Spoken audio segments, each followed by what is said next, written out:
Што се прашаш кога наспроти тебе седи некој што е HR експерт? Дали што да кажам, а што да не кажам на интервју, како да напишам одлично CV, што работи HR секој ден? Дали се на страна на компанијата или на страна на вработените? Веројатно многу од овие прашања би ги поставиле ако имате можност да прашате некој кој што долги години всушност градел кариера во human resources или човечки ресурси. И токму затоа денес проти мене е Ивана Глигоровска, која што е VP People and Culture во Neon, а долги години работела како HR specialist, бизнис партнер во Polar Cape, во Neon сега и стекнала огромно искуство во однос на тоа што се треба да работи добар HR.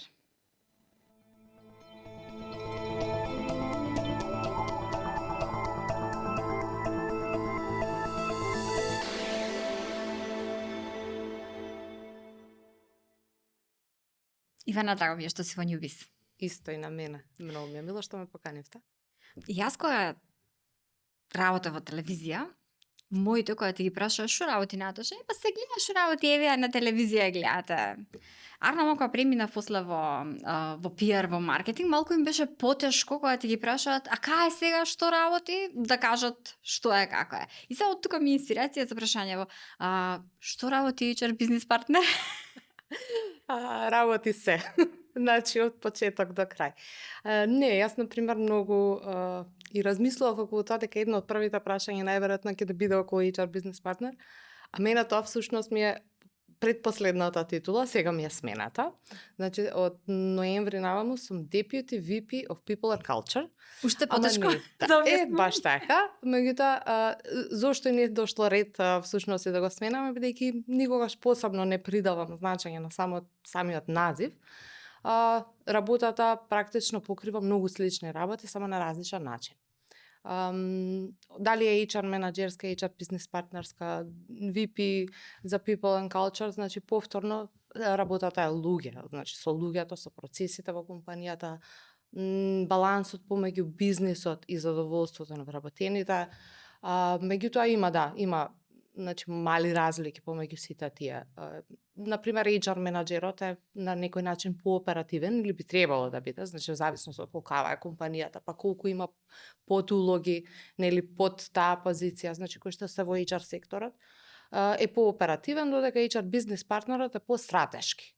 Значи тука повеќе значи се придава значење, значи како да се даде совет на дел од бизнисот, дали е во насока на раст или во продажбата, значи што се случува врз основа на податоците што ги има за целата компанија.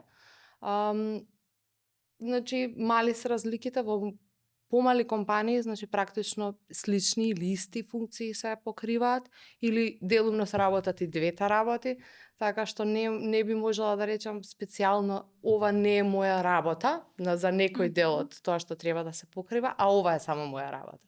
Како се стигнува до тоа? Кој е патот до VP People Culture?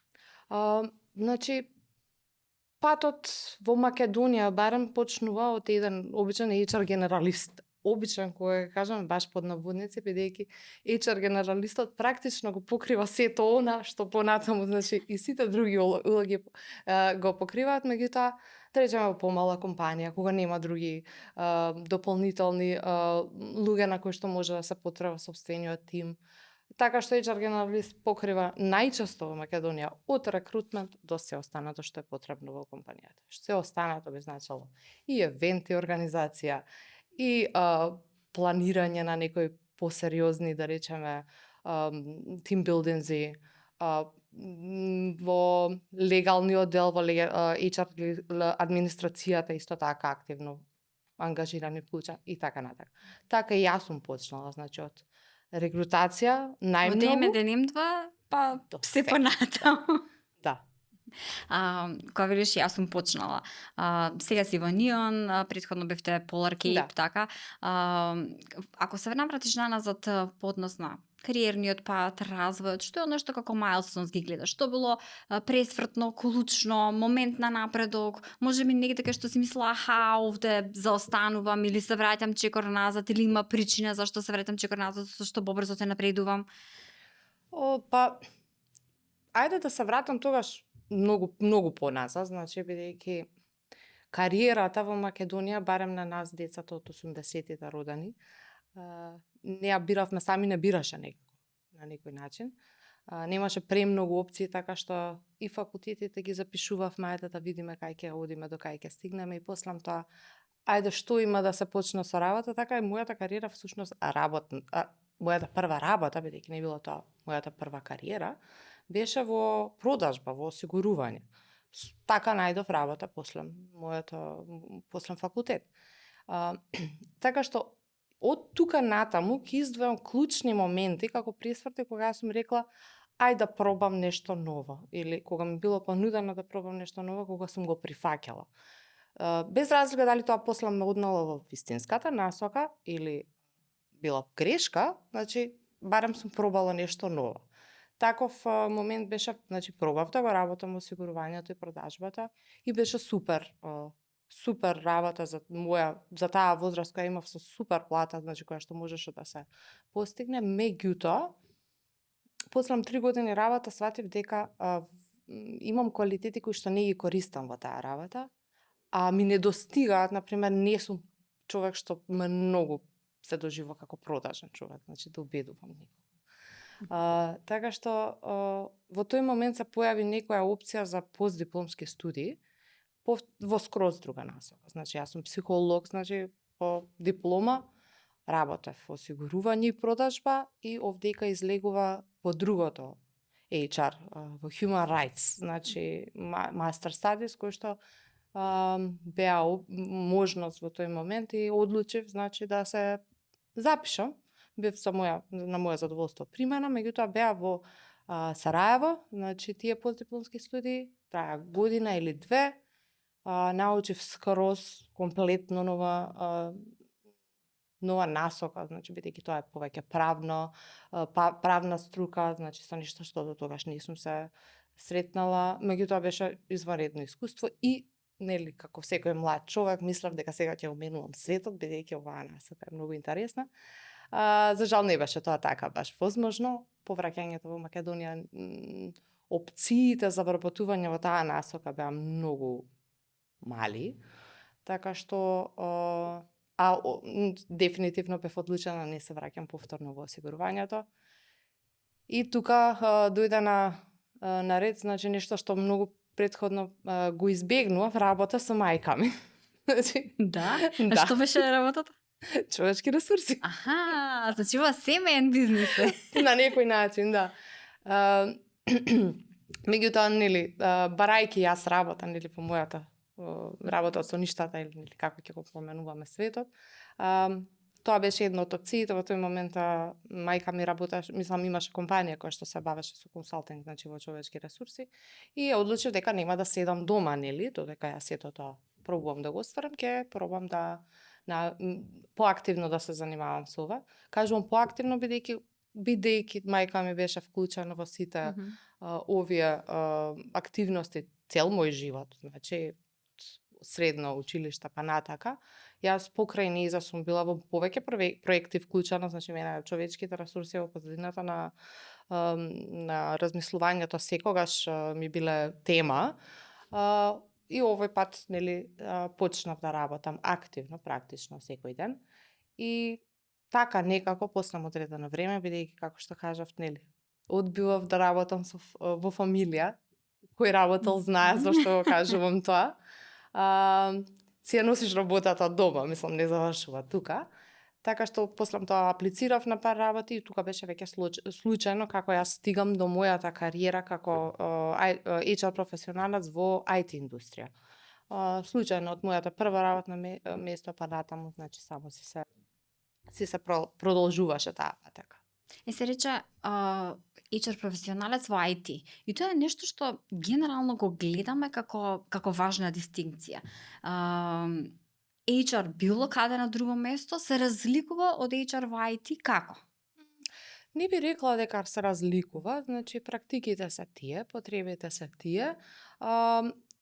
Едноставно разликата е, значи, во луѓето со кои што работиме, значи и повторно ќе направам уште една дистинкција HR во IT, консултантски компании, сервисни компании и продуктни компании. Пак има мали разлики. Јас сум била секогаш во консултантски компании, скоп на околности, не е некоја намерна насока, меѓутоа има мали разлики во IT делот, бидејќи претходно сум работела, да речеме, регрутација за најразлични професии. Дали тоа биле банки, дали биле медиуми, дали биле работници за некој машин или било што, ја го гледаш описот за работното место, јасно ти е значи каков профил се бара. Горе-доле, значи можеш да разбереш што работат во банките, што работат во фабриките. Го гледаш CV-то во IT, прв пат, значи доколку претходно не си работел, и читаш кинески, значи ништо не ти е познато. Значи тоа се наведени технологии со креатиници, со тулови, не можеш да поврзаш едно со друго. Значи тука е првата дистинкција од другите, мислам различни профили се на луѓе, несватливи за секојдневниот човек, да речеме, значи што точно тие луѓе работат. Тоа е едната дистинкција, а втората дистинкција зошто е малце поразлично е многу долго време тие што работеа во HR, во IT компании, софтверски компании, имавме многу средства, значи кои што ни беа давани да ние можеме да си работиме работата. Тоа е разликата од можеби други индустрии, каде што буџетите беа порестриктирани, а овдека заради динамиката, недостатокот на кадрот и беше доста, да речеме, лукратив, приносна, значи гранка, долго време, до пред 2 години или кога малце се сменија работите, имаше многу отворени буџети кои што не беа на нас давани во овој дел, да можеме да бидеме иновативни во својата работа и да наоѓаме нови начини за било што, ретенција, енгејџмент, рекрутација и така натака. И тука беше она што, да речеме, и многу ги привлекуваше, значи да влезат во HR во IT, бидејќи имавме со што да располагаме. Сега е сменето? Па повторно по полека мислам дека се враќаат работите во некоја нормала, значи меѓутоа доста време застана, значи застана IT светот и значи знаете имаше и отпуштање во целиот свет. Остаток на проекти и така. Кога зборуваш за овој моментот на имавме многу ресурси на располагање, тука претпоставам главен е тој момент на добро да процениш каде да инвестираш. Апсолутно. Каде да те ги најдеш, ама да видиш дали ми се исплати оваа инвестиција во тој кадар.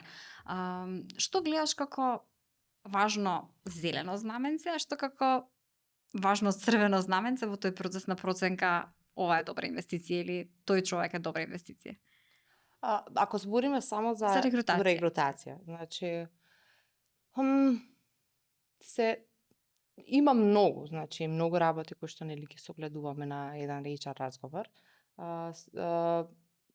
Првенствено, мислам, не можеме никогаш да исклучиме искуството, значи кое што го бараме, да е соодветно со она што на нас не е моменталната потреба.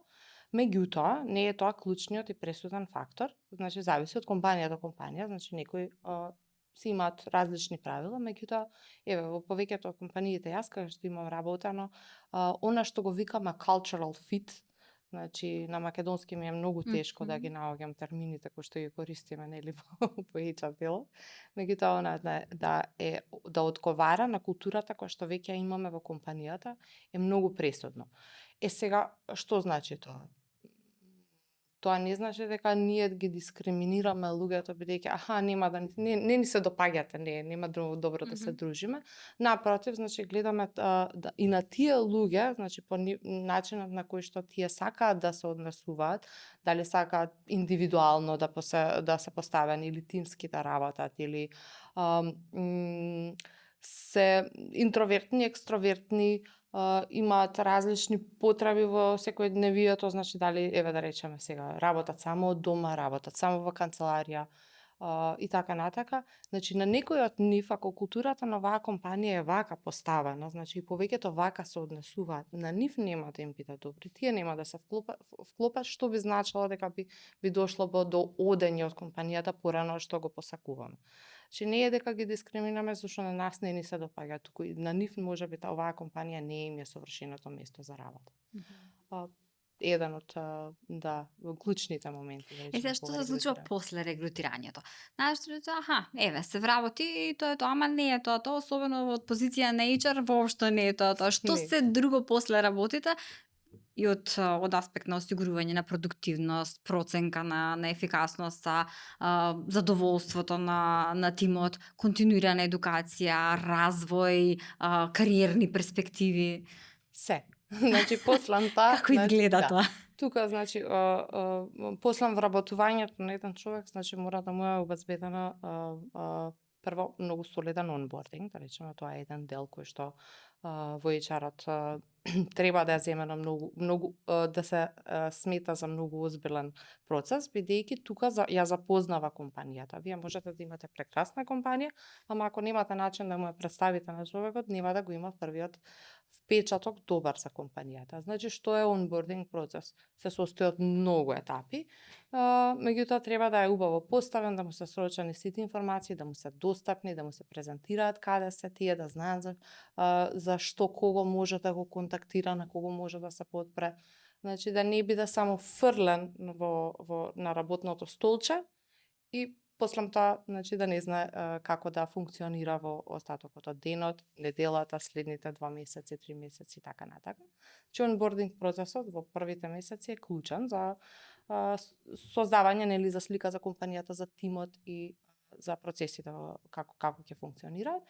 Меѓутоа тоа е еден дел. Значи што HR од друго прави, значи нормално се грижи за да има поставени соодветни бенефици и плати. Значи тие да се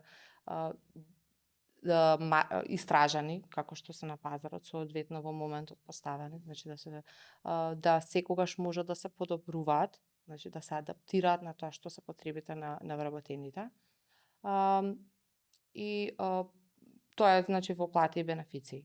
После ми да одиме нели како да некој доаѓа до подобра плата или што им е потребно понатаму, тука е перформанс менеджментот, односно да се има убав процес каде што ќе се евалуира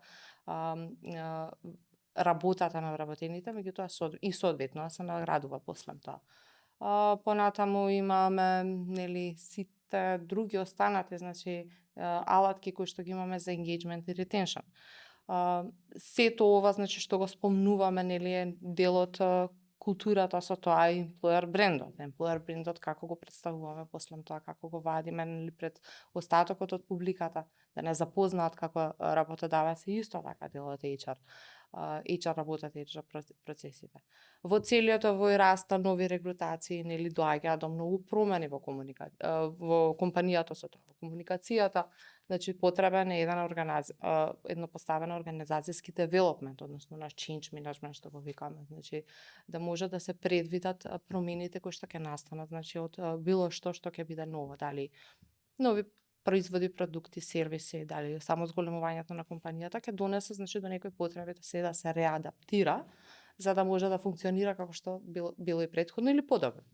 Така што многу полиња значи се покриваат понатака. Колку мислиш дека тоа што си дипломиран психолог ти врши работа во работата, во смисла има ли нешто што си речеш, ова знам и на факултет некаде го читав или ова истражување од психологија што го читав што може тука да се примени? Многу беше одамна. Да? Моето студирање, меѓутоа да, на почетокот, значи кога почнував со работа, да, многу се потсетував на некои работи, значи кои што ги имам учено, меѓутоа тоа се викаше организацијска психологија на времето, значи уште не беа стигнати тоа. Значи тоа што го учевме на факултет, значи многу други концепти се уча и се разгледува, меѓутоа има поврзаност, мултидисциплинарна мислам, во секој случај, значи како професија мора да е поврзана, значи мора да има бизнес аспект и правен аспект.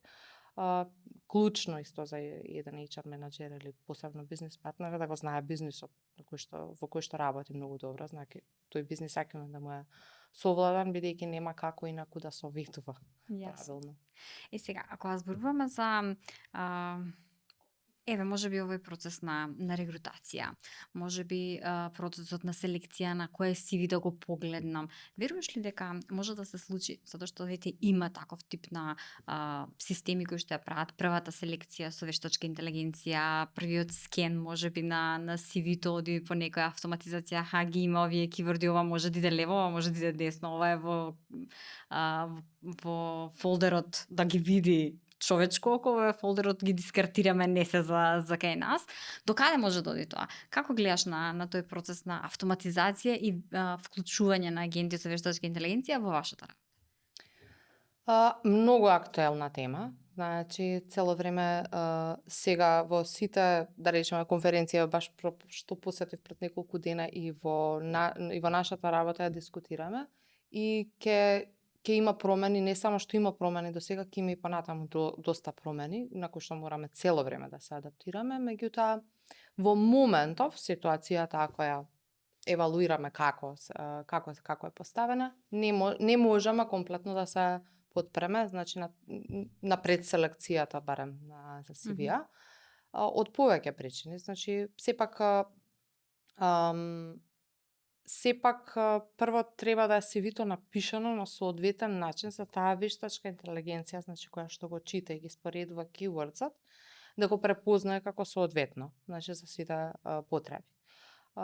Значи, додека луѓето не се обучат и секој не научи да пишува соодветно CV или да го адаптира на секоја позиција, ќе има пропусти. Значи, нема да бидат препознаени, значи можеби кандидати кои што би биле супер. Исто така, не секој треба или убаво би било кога сите би знаеле да напишат совршено CV, меѓутоа не е така. Значи некои го оставаат доста празно, пишуваат само позиција автоматски, значи не му дава на системот со што да работи. Меѓутоа да, мораме да учиме да ги користиме овие алатки, значи да даваме шанса, значи да ни помогне во работата. По остатокот да речеме да си го препроваруваме и секогаш ќе биде така. Меѓутоа AI-от не помага само во регрутација, мислам се случуваат интересни работи во многу сфери кои што помагаат во делови за HR, така што каде гледаш вештачката интелигенција како најкорисна во HR? Скратува време, значи за некои административни работи за кои што претходно би ни требало денови, сега можеме да ги правиме многу побрзо. Сам еден баш пример, имавме некоја презентација на работа, сам јас како пишувам белешки на интервју и како после тоа ми ги средува било која платформа. Тоа е скратено време, значи 10-15 минути, значи мене ми се дадени гратис, бидејќи многу точно разбира сите мои печатни грешки што ги правам доста. Значи знаеш на што се однесувале и убаво после го склопува целото тоа.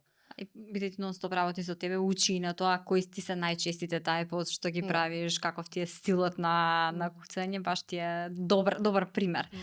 Оно што исто така би сакала да го начнеме е сите оние, не знам дали се вистини или приказни, дали се искуства или мотивацијски постови.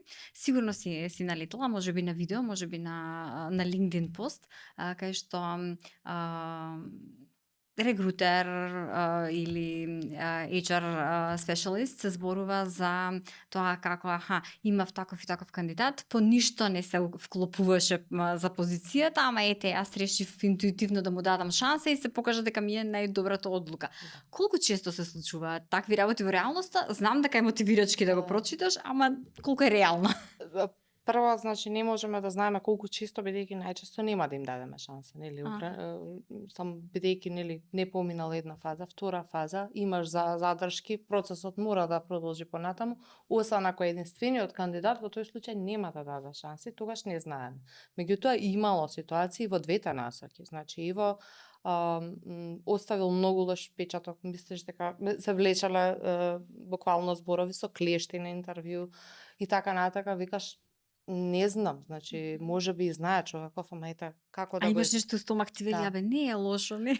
И доаѓа до ситуација да ќе дадеме шанса, излегува комплетно спротивна ситуација, значи луѓе кои што збореле и повеќе што треба, да речем, и се вклопиле и во култура и така натака. Мислам, имало такви примери, имало и обратни примери, каде што Брилирал на интервју. Да, совршено поминуваат интервјуата и после тоа не се гледа никако тоа во работа. Мислам, нормално е дека ќе има грешки на двете страни. Сега како да се надминат? Мислиш ли дека искуството ти е во даден момент ти е она што ти кажува интуицијава ми е добра или некако се поклопува тоа што го гледаш како искуствено и тоа што можеби го чувствуваш е потсвесно си го стекнала со тек на време и со многу интервјуи и со многу тимови со кои што си работел? За мене, например, интуицијата е уствари потсвесно искуство. Сам така го доживувам, така што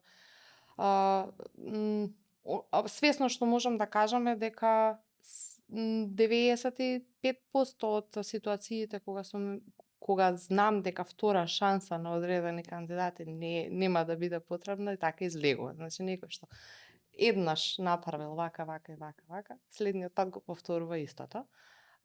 Слабо учиме од грешките, Па сега грешки, човечно е, значи викаш, ајде може денот не бил добар, можда имало други околности, години поминале, нели некој научил, се адаптирал, сменил некој, бидејќи овдека не збориме за техничко знаење, баш за мекиот дел збориме, значи за поставување и однесување професионалност во целите процеси. И да, 95% да речеме се повторуваат истите ситуации.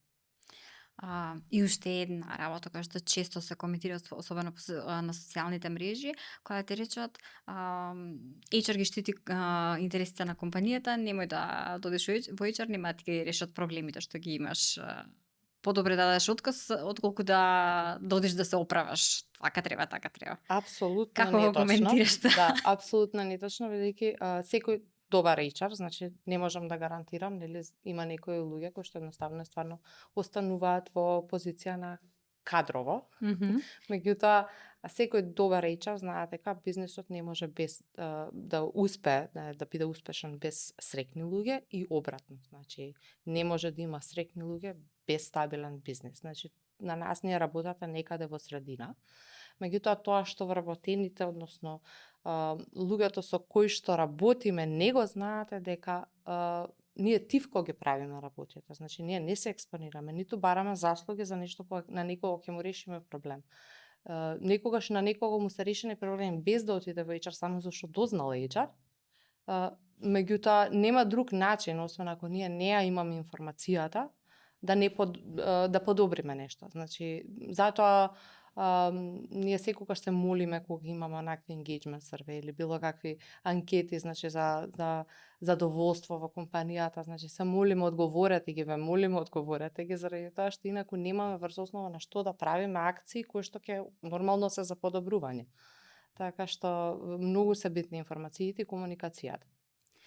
За крај, ги споменавме малку трендот на пад на проектите што влегува, имаше отпуштања глобално во големите пред се тек компании.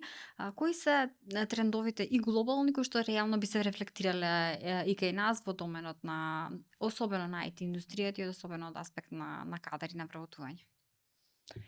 Па многу е динамично, за да можам да дадам некое издржано мислење, мислам, околу темата каде оди сето ова. Динамично е, значи уште години ќе има промени и години. Цело време оваа индустрија, посебно во IT делот, значи подлежи на промени, нови технологии, учење на нови технологии. Сега со AI-от, значи подобрување на да речеме на ефикасноста во тие технологии, бидејќи работи доста од работата за луѓето во моментот. До каде сето ова ќе оди, каде ќе застане, дали ќе замени луѓе вистински или само ќе им даде подобри алатки за да работат, мислам дека треба да почекам уште пар години, бидејќи предвидувањето од пред 2 години е, значи дека до 2026 нешто ќе се случи, 2025 сме, некои работи не се заменети, меѓутоа се гледа динамиката на промените, така што не е исклучиво дека некои работни професии ќе станат непотребни во толку голем број барем. Јасно, да. Да. А некои пак ќе добијат можност повеќе да Да. сработат како резултат на алатките, Да. но во секој случај вие те имате таа улога и да ги водите низ процесот на адаптација на новите услови на кариера. Апсолутно, мислам, цело време се размислува на рескилинг, значи кои се нови вештини кои што вработените може да ги добијат, нели кои што ќе компензираат, да речеме, за нешто што можеби ќе биде заменато со вештачка интелигенција и така натака. Така што дефинитивно мислам тоа отсекогаш било дел од нашата работа и понатаму ќе биде доста актуелна. И ќе мора да се случува бидејќи нели ќе мораме да се прилагодуваме на се што Да. доаѓа Колку се секогаш. радуваш кога ти дојде некој вработен да ти каже, слушај, јас мислам дека треба да добијам обука за ова за да се надградам себе си, или гледам дека наваму оди ова во мојава технологија, мислиш ли дека може да организираме обука на ниво на компанија за тоа? Да, апсолутно, мислам тоа се најубавите моменти бидејќи тоа покажува голем engagement, ангажирано што би се превело на Македонија во компанијата, мислам, луѓе кои што сакаат да се надградуваат и да растат се нормално најголемиот асет кој што може да го има една компанија, уште поубаво кога тоа го споделуваат со компанијата или кога сакаат да бидат вклучени во такви програми или самите да придонесат, така што тоа ни е нели нашиот сон да имаме такви вработени. И реков за крај, ама еве сосема за крај. Што е твојата дефиниција за успешен HR? Па вака и се што кажав до сега ќе сумирам, мислам дека ако со еден збор треба да го опишеме, флексибилност. Значи тука нема простор за размислување во рамки на црно или бело. Значи секогаш има сиво, секогаш има нијанси, други примеси, така што мора да сме флексибилни на се што не носи денот, значи годината и така натака, бидејќи не можеме да застанеме и да викаме ова е правилото, туку правилата ги адаптираме и наша работа е цело време да ги адаптираме. Ти благодарам за разговор. Ти благодарам на тебе.